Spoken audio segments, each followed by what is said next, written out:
Welcome to the Banker Lamp. Please enjoy the video. Start by preparing your devices. You need an unlocked iPhone and a Mac with Finder or iTunes open.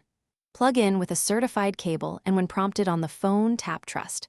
On the Mac, select your device in Finder sidebar or iTunes top bar. Make sure your Mac is plugged into power and has enough free disk space.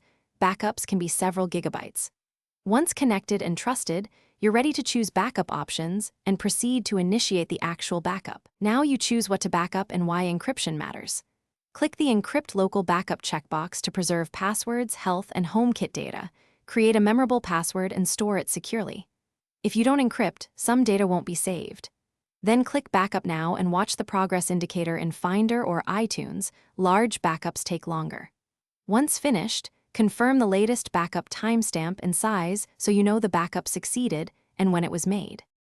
Finish by ejecting your iPhone before unplugging to avoid corruption. Store the encrypted backup password in a safe place.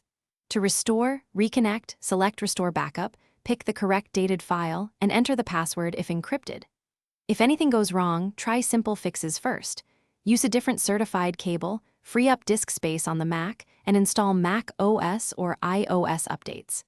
If Finder or iTunes still won't recognize the device, reboot both devices. Thanks for watching. If this was helpful, leave a like and consider subscribing. See you next time.